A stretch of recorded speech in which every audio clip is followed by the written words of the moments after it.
campaign season is obviously extremely stressful for all of us, especially right now, but I think that this is what democracy looks like, us getting in a room and us having engagement with one another. And then I also just want to give a quick mention that in addition to candidates being on the ballot, there will be several issues, including abortion. So I just want to make sure that we all get activated, we all get engaged, and thank you all for being here tonight, and don't forget to sign in so we can keep you updated with events as they happen.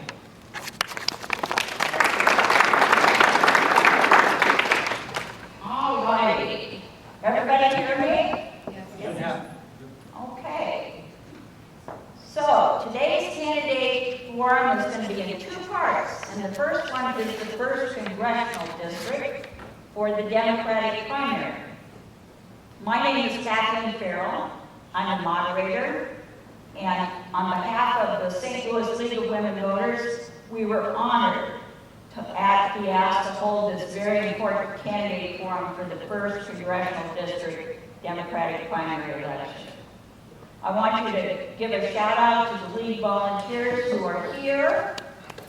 And it's been a very busy time for us. We are literally, how many voters have we registered this year? I think over 50,000.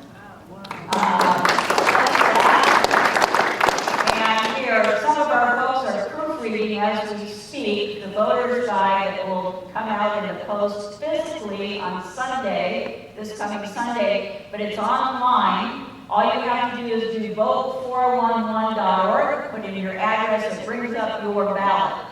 Now, in the city, there's going to be 2 state constitutional amendments, plus all the primary stuff and the committee folks. So you should look at that, those 2 constitutional amendments. We have a fairly lengthy write-up of them over there on the league table, so you'll be ready to do that. Remember, if you listen to these candidates who are asking you to be your Democratic nominee, that you listen carefully to the issues which distinguish them. This has been a tough time. And I don't know about you, but I'm staying awake a lot of nights worrying about my country, my state, and my city. And so we wanted to do this because this is what democracy looks like, as Alicia said, so that the candidates in the order are going to give up to a 10-minute presentation. They are going to speak in the order that they're on the St. Louis City ballot. So that's Ms. Cori Bush, Mr. Wesley Bell, Ms. Maria Chapelle-Nadal, and Mr. Ron Harshaw, and I hope he joins us. He's the 4th candidate for this position. I want to thank these candidates for participating in this forum because, you know, it's not always easy. And things everywhere have gotten very, very contentious. But the League believes that one of the best ways for voters to learn about people seeking election is not necessarily to read the stuff that comes in your mailbox or to see a 30-second ad, although we all know those are part of the game, right? But we want to hear them speak right in front of us, in public.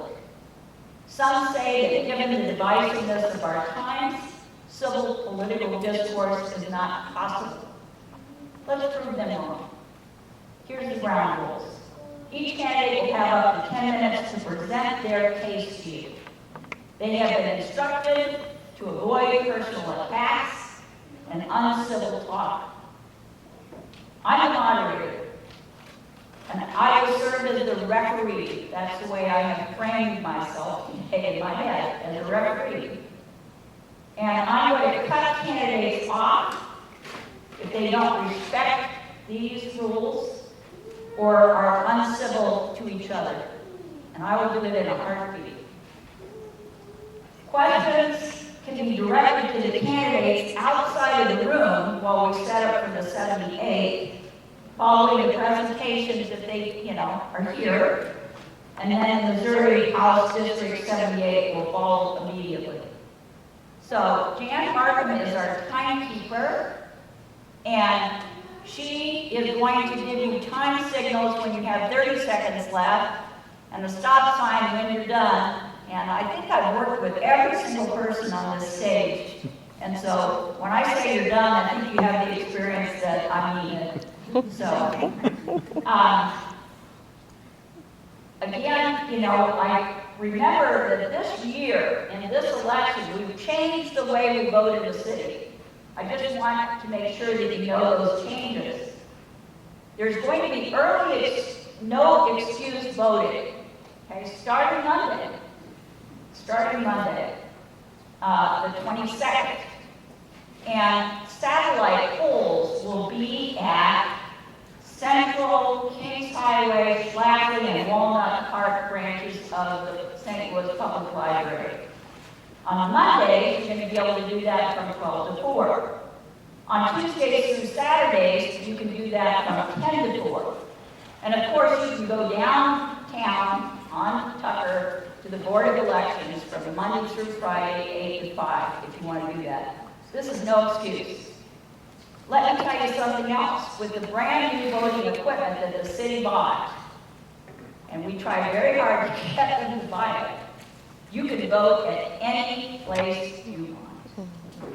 You don't have to just go to your polling place. You can vote any place in the city.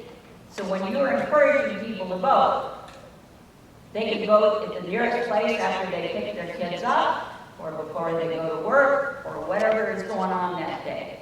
They can vote any place in the city. And that's important for you to know, and I think that this is a great thing. The polls are going to be open on August the 6th, of course, from 6 a.m. to 7 p.m. And again, on election day, you can also vote anywhere in the city. Now, it turns out that in St. Louis City, you have a lot of people registered to vote. That doesn't mean we're not still working on that. What we have are people that don't vote. We have a low turnout problem. I just want to say, I know lots of people and lots of young people in your life and people who've had their hearts crushed by what they see going on. Tell them, look, we're hiring somebody to be our public servant. They're going to hire somebody to be president, whether we like it or not. This is the only time, folks, that your vote is equal to the richest person in the United States. It's equal. And we should have a say in it. And I don't want St. Louis City being written off because we had a low turnout. So, the name of the game is get the vote out. We have a big, robust Get Out the Vote campaign going on. If you want to help with that, please see somebody back at the league table or call the League of Women Voters. We're going door to door, trying to get people out to vote. So, with that, I think we're going to start. And we're going to start with Ms. Bush. Up to 10 minutes. Ms. Bush. Oh, sorry.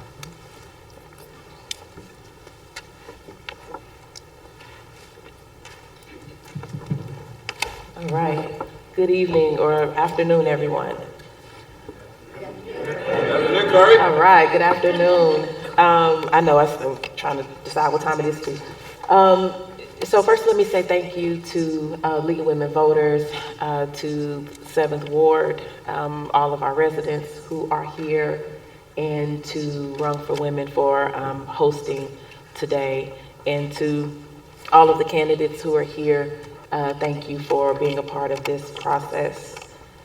As you know, my name is Cori Bush, and I have the honor of representing you in the United States Congress.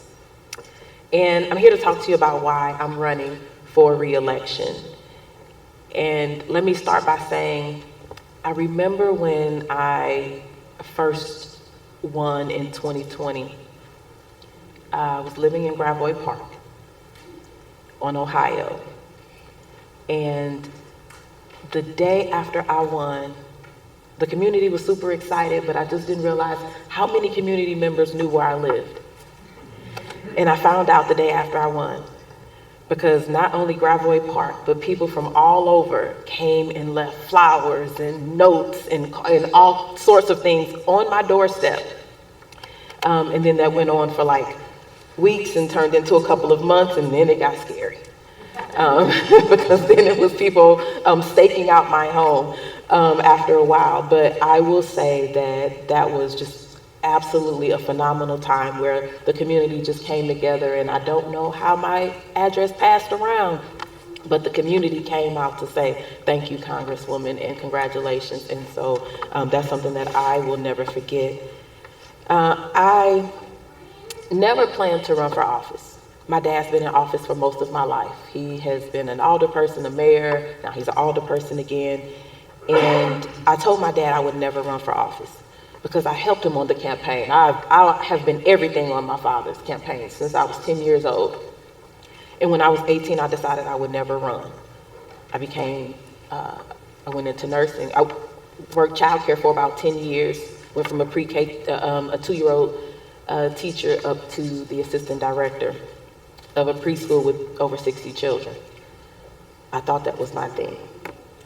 Then I became a pastor, moved on to become a registered nurse.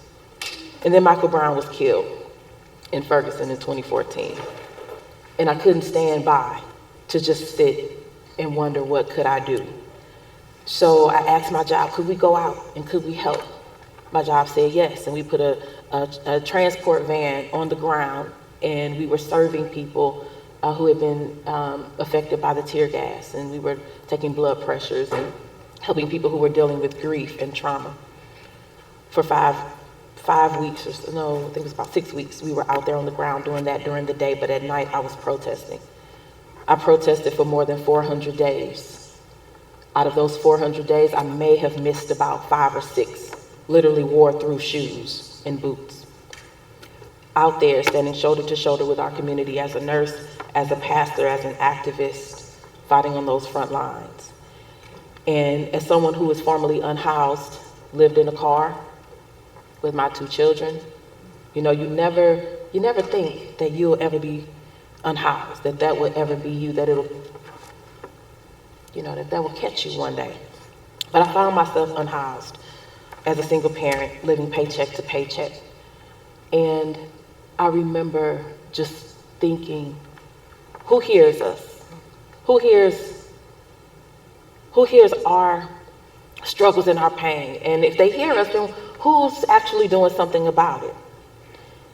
And so I just remember thinking how our community was suffering during that time, and wondering if my son is the next hashtag.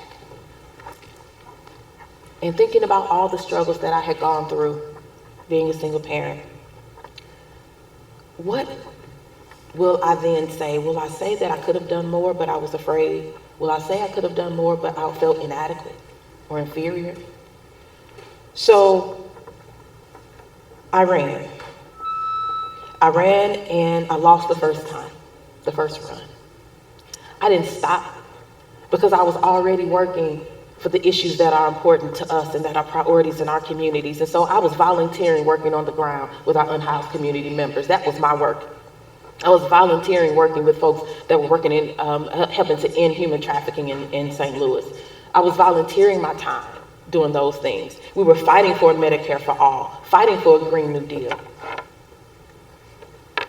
And all of that was volunteer time. 4 years ago, I made history with the support of this community, and I won this seat, unseating a 52-year family dynasty with the people, not the money, the people, with the organizing, with the heart of the people. So I became the first Black woman and the first nurse to represent this district and Missouri in the United States Congress. I became the first woman to represent this district ever. And that was only the beginning. But I will say this, my 3rd day in office, we were still moving in. Didn't even have bottled water or anything, snacks in the office yet. We're still looking for where the pens were. It was the insurrection on the United States Capitol. Now, I will say what happened on yesterday evening. We condemn all violence towards all people and you can't condemn some and not condemn all. All people deserve to live in safety and in peace.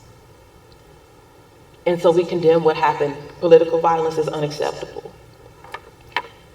And because of that, when I think about that day, being barricaded in my office, I remember being in the chamber and hearing what was going on outside, and something said, "Get up, Cori." And after I heard "get up" a few times, as I get up, okay, I felt like I needed to get up. I got up. I finally got up, and I looked out the window, out of the chamber, and I saw the flags, the tip top of flags. I'm wondering, what is that? And then as I looked closer, the flags I saw more of the flags, and I'm wondering, why am I seeing more of the flags? The people are getting closer. I hopped on the elevator, made it through a tunnel, made it back to my office, and when I opened the office door on the television in my office, the doors were breached. We then barricaded ourselves in the office. We barricaded ourselves in the office around 1:30, and we could not take the barricades down until 10:30 at night.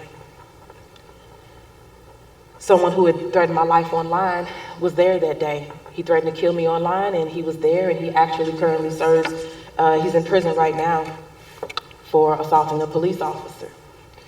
Right now, this is the climate. This is the climate.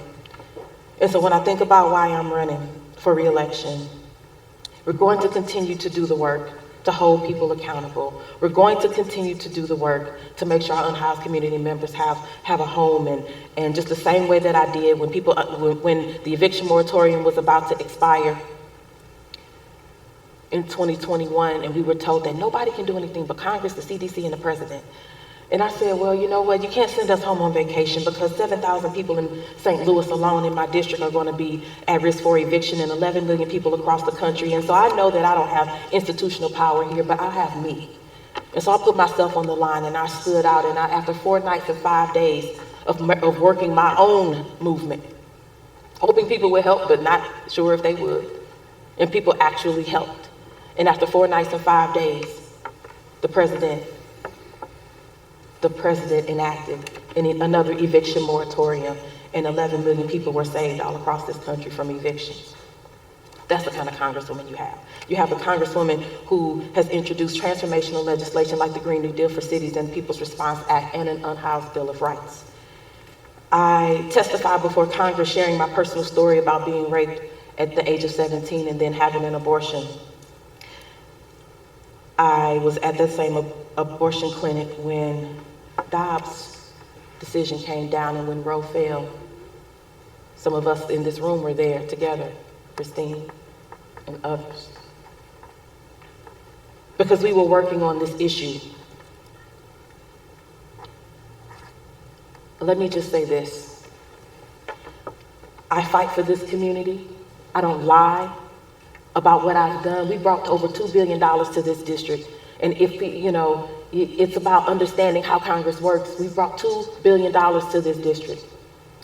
We have made sure that the community is taken care of. And let me say this, there are commercials that say that I have used taxpayer money for security. That is an absolute lie. And we shouldn't lie. We shouldn't lie. We should just tell the truth about who we are. That is not who we are. St. Louis, we stand up for one another and we support one another. That's who your congresswoman. That's who your congresswoman is. Thank you.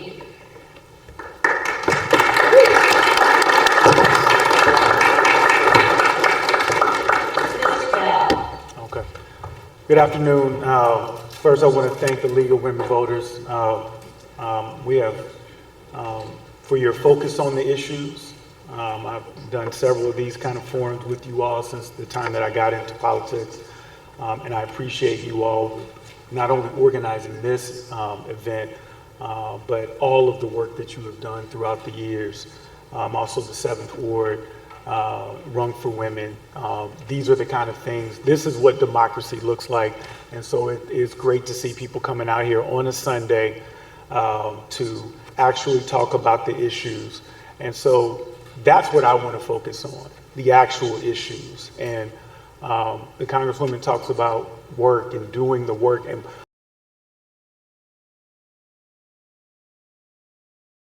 I was there at those negotiations to create that community policing department. Chief Tim Swope, who was the first chief of the North County Cooperative, is right there in the back row right now. We sat across the negotiating table figuring it out, like, hey, we want a department that can represent folks and get out in the community. And so we went from a department that was locking people up for low-level nonviolent stuff to a department under Chief Swope's leadership that was pulling people over and giving out gift cards to build that trust, to build that relationship with law enforcement. We worked with President Obama's. I was part of the negotiating team with President Obama's Department of Justice creating the Ferguson consent decree. So we were right there, very much in the middle of it, but working with stakeholders to move the region forward. When I ran for county prosecutor, I ran against a 30-year incumbent. 30-year incumbents generally don't lose. And no one thought that I could win, and don't lie if you were around paying attention. But we knocked on doors. We took our message to every corner of this county because we knew that this inclusive message of bringing people together and letting people know not only what we were doing, but why we were doing it was important. And so we not only won that election, we won by 14 points. And so what we did was we got right to work. Before there was an initiative decriminalizing marijuana, on day one, I announced that we wouldn't be prosecuting marijuana for low-level, small amounts of marijuana. We changed the cash bail system. We reformed, we brought a conviction incident review unit. There's been five investigations for unlawful use of force in the history of St. Louis County. All five have been brought under our watch. But also you would think, well, oh, does that mean you're targeting police? No, we work with our law enforcement. When I came in office, they didn't know me. 4 years later, they're all supporting us, all over this county, are supporting our campaign. So we've worked with folks, protesters. We've worked with stakeholders in our group, stakeholders in our region. We work with law enforcement, and I'm saying that's the exact same approach that we need in DC. Someone who's going to go to DC, build coalitions, figure out ways to work together. Yeah, there's going to be some issues that we're just not going to agree on. But there's a whole lot of issues that we do agree on and that we can find that common ground, and we need folks that are going to go up there with that approach. And I've got a track record of doing it, and I'll continue to do it. And the last thing I'll say is this, what I've learned a long time ago is that this job, public services, 70% of it is showing up. I've sat in a lot of meetings with a lot of folks in this room, sometimes with 2 people, sometimes with 20 people, hearing those concerns, hearing from my constituents. Because the very first time I ran, I thought, oh man, I'm just going to write out a great platform, you know, like I'm a lawyer, so I'm writing it like a closing argument. I got into matter of fact, it was the Ferguson coffee shop in a town hall just like this. And the citizens start telling me their issues, start telling me their problems. I tore up my platform because my platform was written by my constituents, and I never lost that lesson. That's why, and I'll challenge you. You ask around, ask people in this county, even in the city, do I show up? And who shows up of the candidates? And you're going to find out that what folks know is I'm going to be there. I don't care if it's at a school when the circuit attorney stepped down and they asked me to be on the transition team. And then, you know, some people were like, well, why is he messing around in the city? He's supposed to be in the county. Because this is one region and we got to work together. So we had attorneys working in the circuit attorney's office to help them get their staffing levels up because it was bad at that time. And so we work with Gabe Gore. Gabe is working with our diversion programs because they're mirroring those programs because our programs have been effective and we're proud of that work. And that's a community effort. We created a diversion advisory committee chaired by Dr. Kendra Holmes of Affinia with over 40 partners where we can connect low-level nonviolent offenders directly to the programs that they need. Because what we found is that when people who are struggling with mental health, who are struggling with substance abuse, when they get the help and the treatment that they need, they are significantly less likely to graduate to the serious crimes. And so I'm really proud of the over 3,000 people that we've been able to divert who would have seen the inside of a jail for a low-level nonviolent offense, but now they were able to be connected to the treatment programs that they needed. And of those programs, of those people that have been connected, We have a 97% success rate with those people, a 3.9% recidivism rate. And so I'm really proud of that. That's a team effort, that's a group effort, and that's exactly the approach you're going to get from me as the next congressman from Missouri's 1st District. Thank you.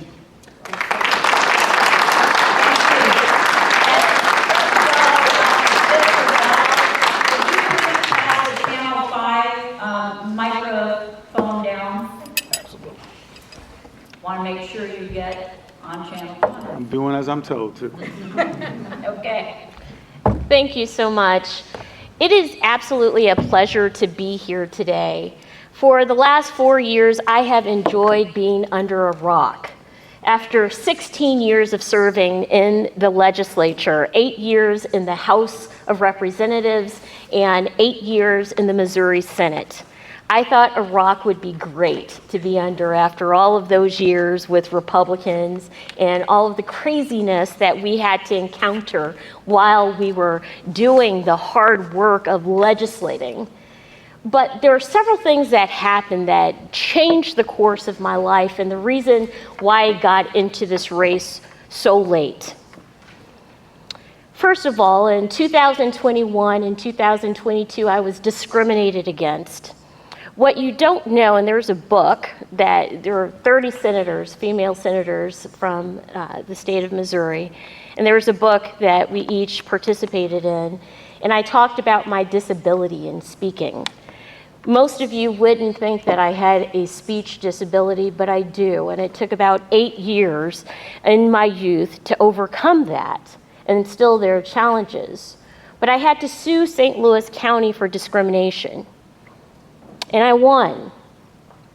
And it was unfortunate that I had to sue the county because of what I was enduring and what my family was enduring at the time. My young cousin, Isis Marr, was brutally killed by a drive-by. His name is Jalen Jefferson. He had only been released from jail 3 weeks prior for failure to prosecute. He is not the only one who was released from jail for failure to prosecute. Also, a serial killer, Perez Reed, was released because of a failure to prosecute and ended up killing 7 people in Kansas, St. Louis City, and St. Louis County. And I knew that was troublesome. How are these violent offenders getting out on the streets and committing more crimes? How is it that more people are dying and you have these victims? Another reason why I am running, because the last 2.5 years, I've been studying crime in St. Louis. And I've read through hundreds of police reports. And it saddens me that we have the amount of violence that we do in our region. It is unfortunate that we have 9-year-olds who are committing murder. That's what I said, 9. 14-year-olds who are committing murder. There is a problem that we have with crime. When I was a state senator, I remember working for the police pensions and making sure that they were secure. I wrote the most complex public education bill in 30 years. In 30 years, passed in a supermajority Republican legislature in the Senate and in the House. What we had to balance was the fact that we had children in unaccredited schools. But if too many of the children left Normandy or left Riverview, it would leave those districts bankrupt. And so working with my colleagues, they were convinced that my legislation that I wrote, that was over 100 pages, was where we needed to go to make sure that we sustained public funding and gave children an opportunity. When it comes to radioactive waste, I am the policy expert in the state. There's no doubt about that. In 2 years' time, while being not only a state senator, but also a school board member simultaneously, I held 100 town hall meetings on the issue of radioactive waste. And let me tell you why it's so important. When I figured out that a person's exposure has everything to do with their livelihood, including their health. We have children who live in Hazelwood, who live in Bridgeton, who have brain tumors. We have women like myself who cannot have children. That's one of the reasons why IVF is so important. Because there are entire communities that cannot conceive. Many of them are good Catholic families that want to have multiple children and cannot. But because of the work that I did, the hard work that I did, the policy that I did, the policy that I wrote and had to convince my colleagues, because I was in rooms where people didn't look like me at all. And they wanted to know that you could comprehend what you were talking about. That you can not only metabolize information, but that you can also articulate it so that they can understand it in a very simple way. I am also very proud to have been, not in this election, but in all of my previous elections, been supported by Planned Parenthood and by labor. Coming into this race presented some great challenges for me. It's unlike any other race that I've ever done in my entire life. But I believed that my voice needed to be heard. Because being in the legislature for 16 years, passing legislation multiple times, providing tax incentives for suffering families, low-income families, ensuring that our senior citizens had tax incentives as well. There was one older man, his name is Alan Sable. He's gone now, but he was a former prisoner of war. And he said, Maria, come over to my house, and I want to talk to you about all the other states in the country that have this legislation where you don't have, former prisoners of war don't have property taxes. The following year, I was able to pass that legislation. When it comes to immigration policy, I knew that I had to stand up and fight, and I recognized that the Republicans were trying to take us back to the 1845 state statutes on slavery when it came to immigration. And I called that out. This job is about research. This job is about doing the due diligence. This job is about knowing how to do a budget. And I paused for a reason. One of the low-hanging fruit examples of public policy is budgeting. And if you are incapable of doing that, you failed the test. The other reason why I'm running is because there are so many people who are still experiencing injustices in municipal government. A great example is Riverview. In Riverview, there were 2 women who were brutalized and molested by police officers.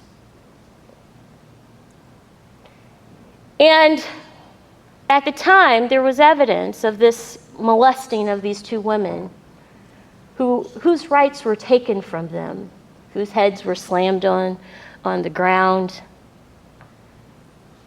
And someone got rid of the evidence. At the time, the prosecutor was the same one that we have in St. Louis County. And these women were in court for years, only to find out within the last 3 weeks that their case was dismissed and they never received justice. So what we should have learned in Ferguson is keeping people accountable. The reason why we passed Senate Bill 5, which I wrote along with Senator Schmidt, who is now one of our U.S. senators, was the response to the predatory behavior in municipalities. It's one thing to say that you're standing up for justice, but if you were part of the problem and you're not called out for being part of the problem, then your time is coming. It is true. Wesley and I were standing in the gap on Sunday, the second day after Mike Brown was killed. The difference is I was holding grown men cry. And there's a little girl with a t-shirt on that says, "I love God."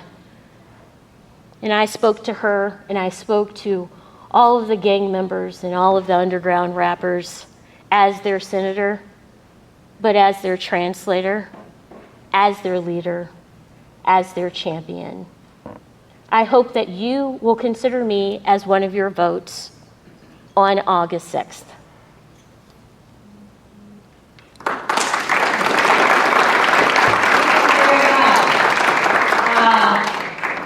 If the silence and attention in the room was any sign that you really wanted to hear about the issues from these candidates, then I think they succeeded, and I think they all deserve a fine round of applause.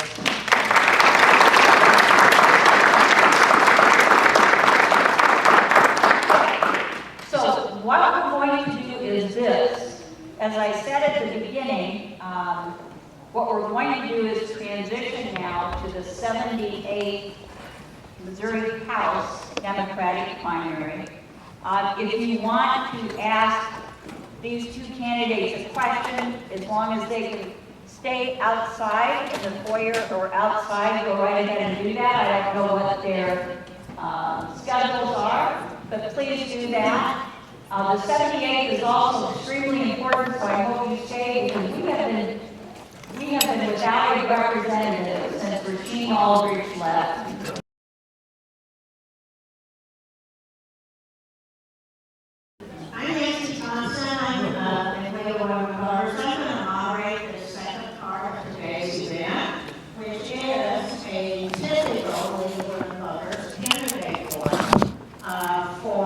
The Missouri House District 78. So in a typical league forum, not that all are identical, but in a typical one, you get to write questions, and some of the league people will collect them and bring them up to me, and we're going to choose the questions from the audience. Typically, the league does not write any of our own questions. We take what the audience says. So I'm going to go over the ground rules of this, which have been furnished to the candidates in advance. So today, we're Run for Women, and we thank them for the use of their wonderful facility here. We thank all of the league women who showed up to help. I think today we're all women, although men can belong to the League of Women Voters, folks. So the sponsoring organization, Run for Women, reserves the right to remove seriously disruptive audience members or candidates. What the candidates will do is they have 2 minutes each to answer and give an opening statement and a closing statement. And then they have 1 minute to answer each question. They have the right to speak to every question, including those posed specifically to another candidate, should we have any of those. The candidates need to focus their remarks on what they believe and not on referring to their opponent or their opponent's positions or remarks. In other words, this isn't a debate, it's a forum. So the candidates also need to remain respectful of all participants and the audience. You, the audience, will compose questions, or it will be a very short day. It's going to be kind of a short day anyway, because we need to be finished at 5 o'clock, but we'll get it done. Questions should be of general interest and cover issues, not personalities. The timekeeper, raise your hand, timekeeper, and show the audience what you got. More importantly, show the candidates, because when there's 30 seconds left to go, you'll get that yellow paddle, candidates, and when your time is expired, you get a red sign. Okay? And I, the moderator, will read the rules to you, retain the option always to rephrase, combine, select questions, okay? I do the best I can, and in good faith, we try to cover topics that the audience cares about, is interested in. That is it, basically. So with that today, I'd like to introduce these two candidates who I just met today, truthfully. Meaning I don't live in the district, and I don't vote in the district, and I also don't know either of these candidates. So the first on the ballot is Ms. Jami Cox Antwi, and then next to me is Marty Joe Murray. Okay? So, all right. Now I'll tell you that you don't have to feel like you have to applaud when there's any cause. And in fact, when you applaud and you boo or any other thing you do, you're only taking away from time for today's answer. So I should have told you that before, but since you did applaud, I join you in applauding these people for showing up, for sure. All right, with that, we did not get the online questions. If you submitted a question online, I have to apologize. I didn't get those from the office, if there were any. So if you submitted online, maybe you better write it down and put it on a card so that we have it. I have not had 1 second to look at what we have here, so give me just 1 second. But I can do that while we're doing the opening statements.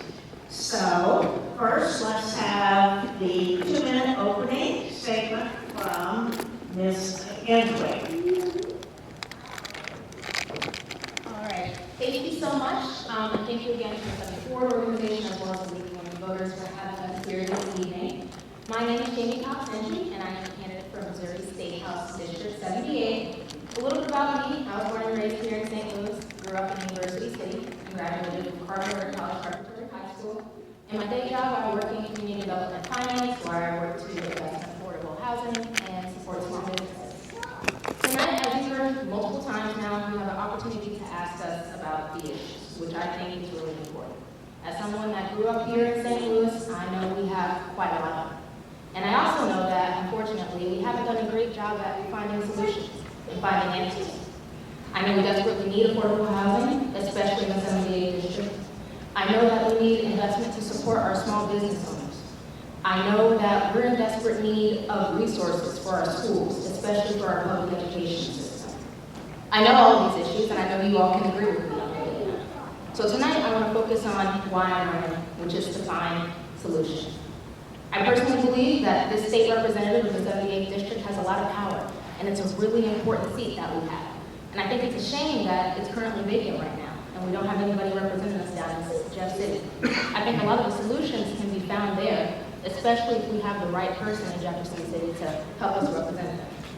Many of you in this room tonight know me as a person outside of politics, and I've been working on my whole life and in my whole career to solve some of these issues. I've served on the board of nonprofit organizations working on affordable housing and small business.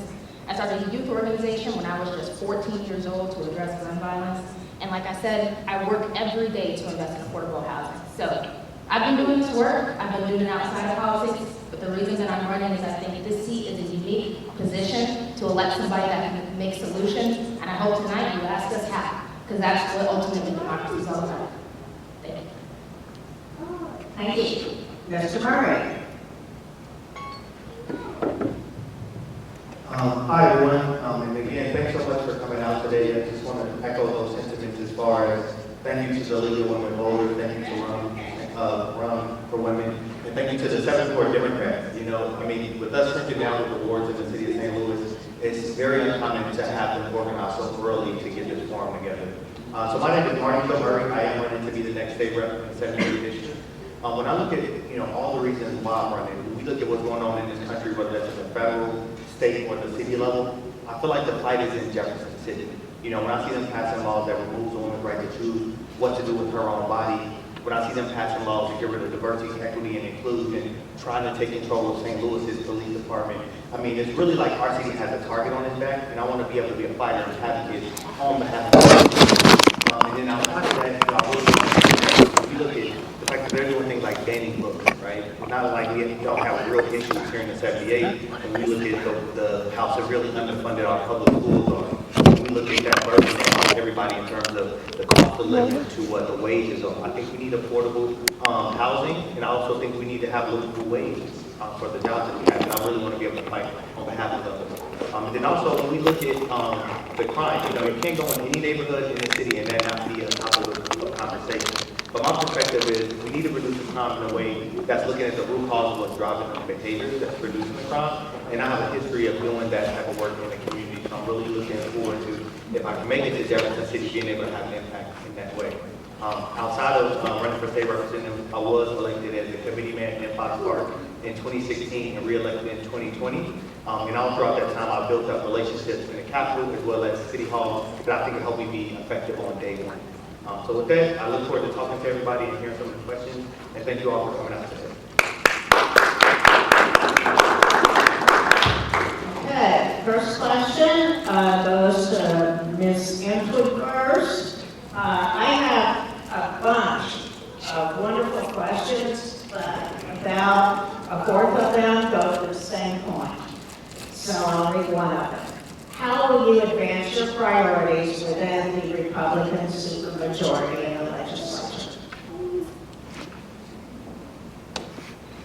Absolutely. I think that is an excellent question and something that is unfortunately real for anyone running for our state legislature here in Missouri. I know I'm going into a situation where we have a 2/3 Republican majority, where for most of the people in the state legislature, they don't agree with me on my issues. I recognize that.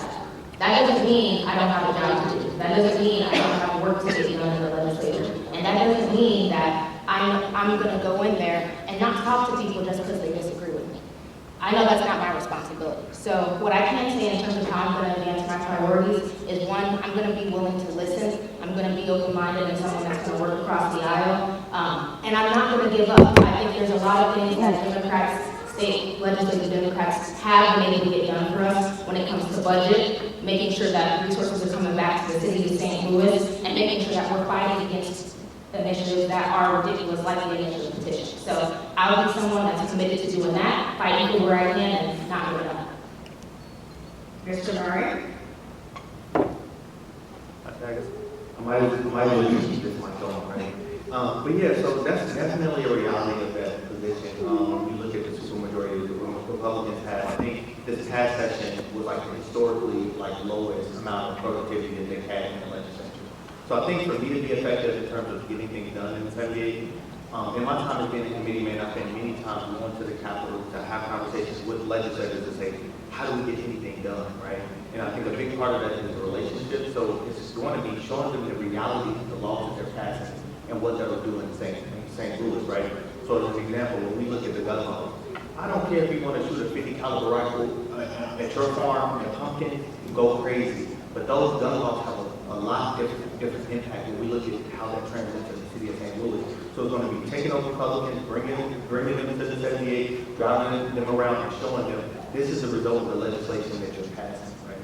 And then outside of that is making sure I can get key committee appointments to be able to bring resources back where they do education for the budget. Okay. Let's go on. The next question to Mr. Murray first. A group of questions are along this line. What do you plan to do to address gun violence?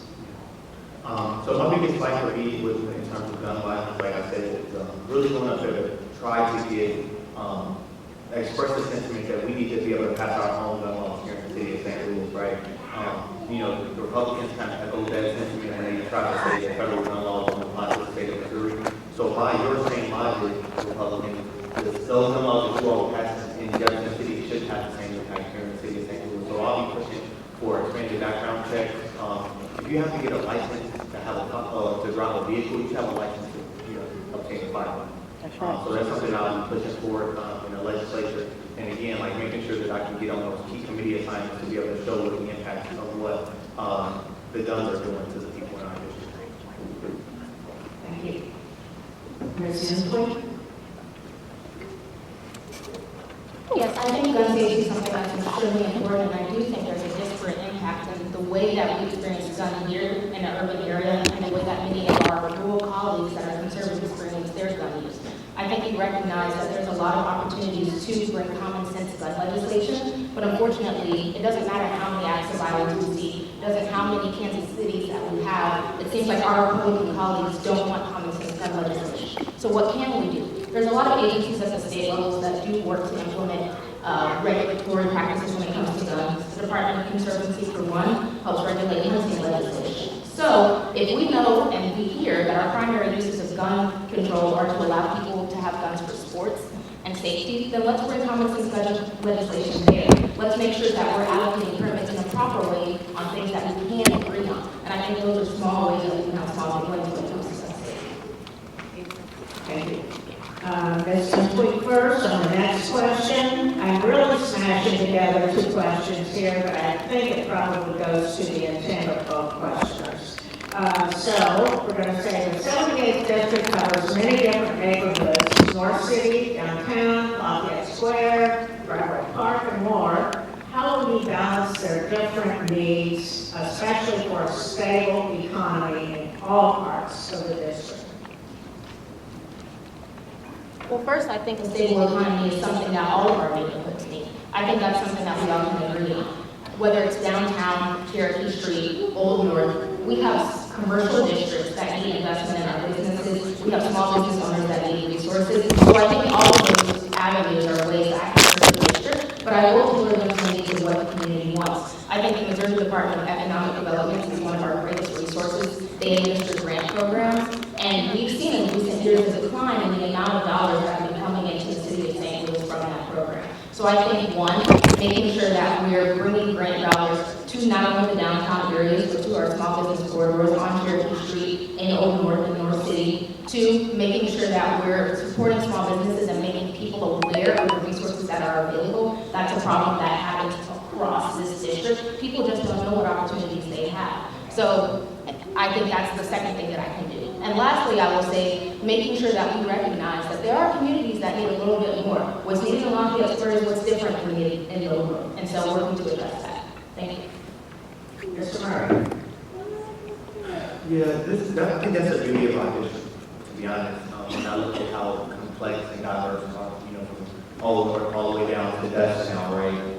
So for me, as a committee man for the past 7 to 8 years, I've probably been to hundreds of neighborhood meetings all across the 78 districts. So hearing those issues that are important in all those different spaces, you will be surprised how common the thread that runs through all of them. Like when we talk about public safety, when we talk about education, and when we talk about economic empowerment, everybody has that top of mind. So, for me, it's just really just being in tune to what's going on, as far as the perspectives in all those different areas, but then also being able to advocate on issues that are moving the needle. And I think that's trying to ease the burden that people have in their day-to-day lives in terms of the laws we pass and what impact that will have on, them putting food on the table. I think they can kind of do that. Mr. Murray, the first on the next question. In consideration of state-level attacks on Missouri public schools, how would you advocate for and defend St. Louis public schools? Yeah, so what I would like to say, probably the most pro-SLPS candidate that's on the ballot, I think it begins and ends with our public schools. So what I'll be doing is fighting to fully fund our public schools. I think it's a shame and disrespectful that teachers can make more money working in the quicker than they can teach our youth. I just think that's outrageous. And I know many of you know that the impact that a teacher can have in their life, but how hard is it for our teachers if they're having to work 2 or 3 jobs to make ends meet? They're not able to put their full hours into, being there for our students. And then outside of that, I think we need to push for more after-school programming. Because right now, you all see what happened on the 4th of July weekend and all those teenagers running around downtown.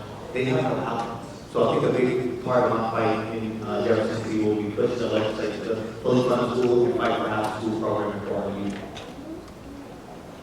And Ms. Antwi? Yes, absolutely. Well, I would first and foremost echo that St. Louis public schools are schools that are in desperate need of resources, especially from the state level. The question was about the state tax system. I think Senate Bill 727 did a lot of things interestingly when it comes to funding our state tax system, but what it did do is allow us to have an opportunity to address the school funding formula. The school funding formula is how we bring state revenue dollars into our public schools. I think the change that we need there is it needs to be ethically based, which means we're taking into account not just student attendance, but to account the school's resources, the cost of living in the area. And I think if we allocate funding to our schools from that perspective, the schools that need the most needs, that's how we can address and make sure the St. Louis public school system is getting the resources it deserves. Ms. Antwi first on the next question. Is helping to house the unhoused a priority of yours? We've had a lot of discussions locally about policies to help with this issue. Do you support these initiatives, and how would you support the unhoused residents themselves? Yes, absolutely. Well, yes, I do support initiatives to help support our unhoused. I think in the 78 district in particular, we've seen an egregious amount of issues when it comes to making sure that our unhoused are receiving the social services that they deserve, making sure that they're receiving the basic human rights that they deserve, whether they're in the downtown area, South City, or North City. The 78 district has all of these as a responsibility. I think there's a lot state reps can do to help support the unhoused. I know that we have the resources from the Missouri Housing Department Commission, I believe it's Section 81, that can bring programs not only to support the unhoused, but to support them with mental health issues, with social services. I think we need to address the issue collectively, not just looking at individuals' housing needs, but also the needs that they have as a person, an individual. Mr. Murray? Can you please restate the question? Sure. Is helping to house the unhoused a priority of yours? We've had a lot of local discussions on policies to help with this issue. How do you feel about these initiatives, and how will you support the unhoused residents themselves who live in your district? I think for me, it'll be kind of expanded on the work that I've been doing for the unhoused. Right now, I currently serve on the board of Freedom Hall Community Services, and we just recently purchased a $3 million building in Old North neighborhood to be able to revolutionize how we approach providing for the unhoused. So when we look at the wraparound services that are needed, it's not just creating an emergency shelter. I think that's in the state and city's perspective when it comes to the unhoused. But how are we being able to fund providing therapists, mental health specialists, substance abuse specialists, and having all of those case managers in-house to be able to help people, from the roof all the way to transitional housing. So at the state level, I be looking to echo those same sentiments on the House floor and push for funding for the organizations that are here locally doing their work day in, day out. Mr. Murray, you're first on this next question. In a time where our democracy is under attack from the far right in Missouri, how can Missouri Democrats protect voter rights and the ballot initiative process? Okay. Oh yeah, and that's going to be our fight. Whether it's people, whether it's Jami or whoever's one that is in the city, they want to successful in the last session with the initiative petition process. They're coming back in full force. So the biggest thing that I'll need for myself as well as for you all is to be vocal and come to Jefferson City and make those claims very loud, because the initiative petition process has brought us, expanding Medicaid, raising the minimum wage. It has really been our level as Democrats in the city to get ideals passed in the laws that we think that are important. So for me, as a Democrat in the city of St. Louis, I'll be fighting to be vocal about our needs to protect them.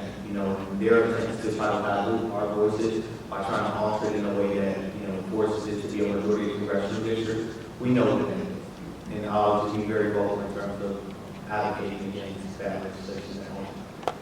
Ms. Antwi? Yeah, I'd say I would definitely agree on that. If we do see a tax against the initiative petition come up while I am serving in office, I will fight vehemently against it. But I also know that we're seeing attacks coming at voting rights and voter voices in almost every other avenue possible. We saw with just the constitutional amendment coming on the ballot this election cycle, making voters have their citizenship on the voter ID, ridiculous things that we already know are rules, but again, just trying to disenfranchise the voter voice in every way possible. So I think we need to combat all attacks. I think our primary goal is to protect our democracy, which is the ballot box itself. So anything that it comes across that's going to disenfranchise voters' voice, citizenships, and our initiative petition process, I will be standing against. Next question starts with Ms. Antwi first.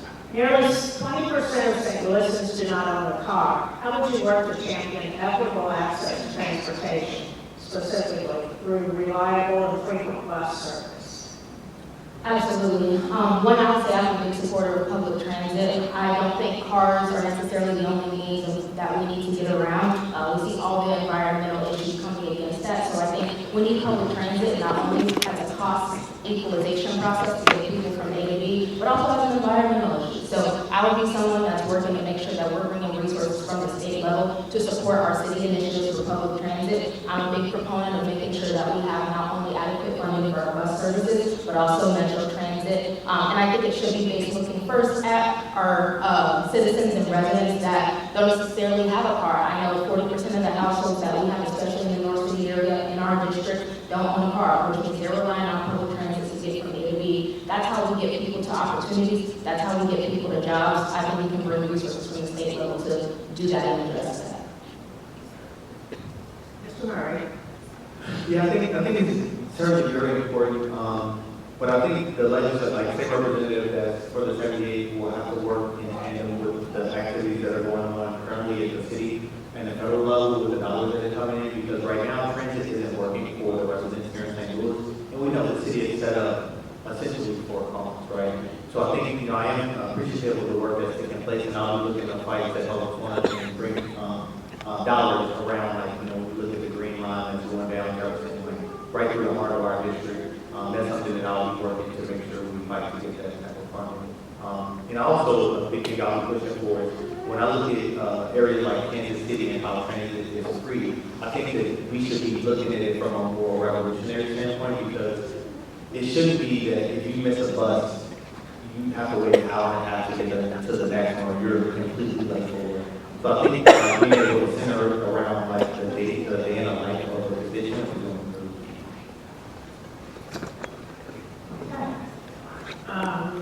Mr. Murray first. St. Louis City has welcomed many immigrants and their families, but that city is proposing more and more anti-immigrant measures. How do you feel about immigration? I don't feel about immigration. I think in Jefferson City it's definitely a big, it's on the mind of a lot of like the GOP because it's a national issue. And to Jami's point, when we look at them trying to pass, like, alter the Constitution and say you must be a United States citizen to be able to vote, which that's all it is. I think it's just kind of their pandering to this national narrative as opposed to focusing on what Missouri needs to be.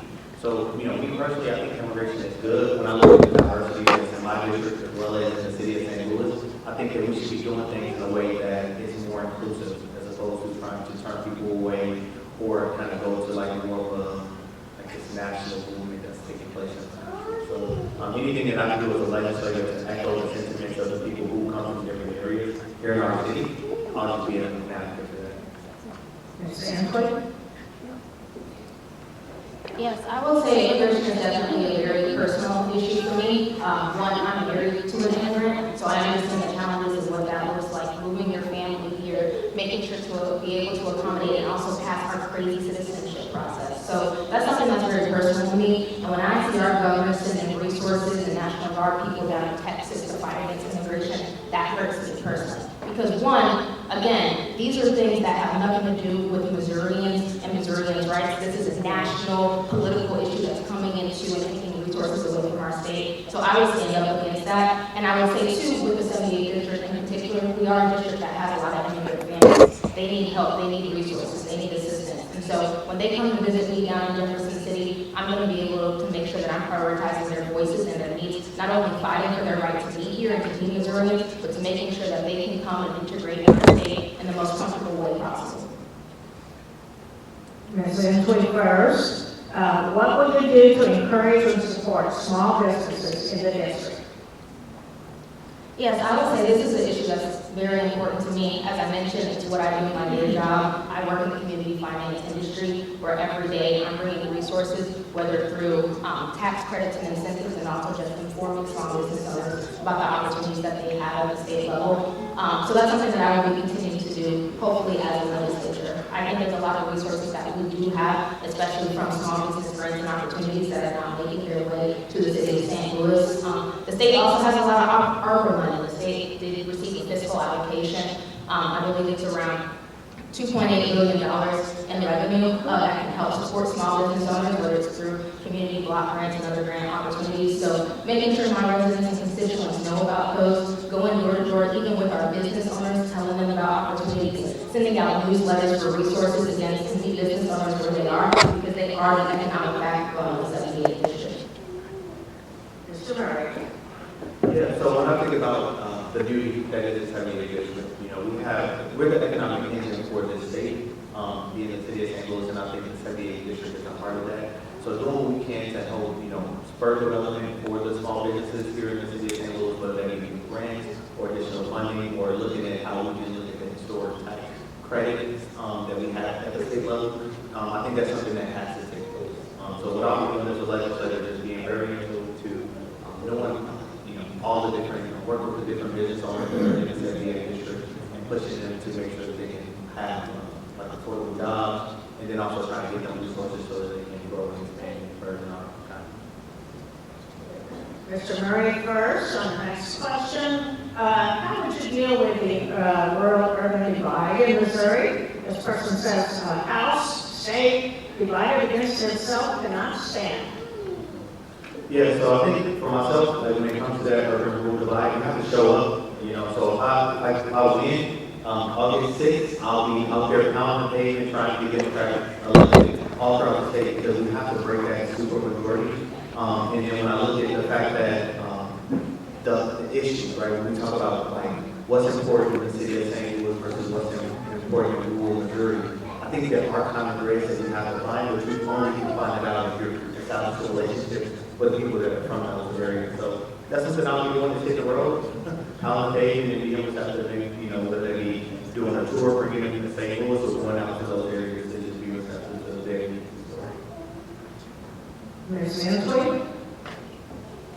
Yeah, I would say for me, it's continuing the work that I've already been doing. Like I said, I've been a person who's been working on these issues outside of politics for most of my career. I serve on the board of Missouri Main Street for Delmar Main Street, which is a Main Street program here in the city of St. Louis, but it's also a statewide program. And part of the purpose of Main Street is connecting all of the different county areas that have Main Street, bringing small business resources to them. So I've already started those conversations with a lot of folks across the state. I visited Liberty, Missouri, walked their Main Street, talked to their business owners. And so I think as a state representative, it would be continuing that same path, making sure that I'm not only getting to know them and the communities and the voices that they need, but also working to identify parallels and some of the things that my own community needs. Because I can tell you 14th Street looks a lot like Liberty, Missouri's Main Street when it comes to the resources that those small business owners are in need of. So I think finding those avenues and also working to craft legislation that can fit across the state board, because again, state representatives are legislating for the entire state, not just our local area. So the legislation needs to serve their needs as well.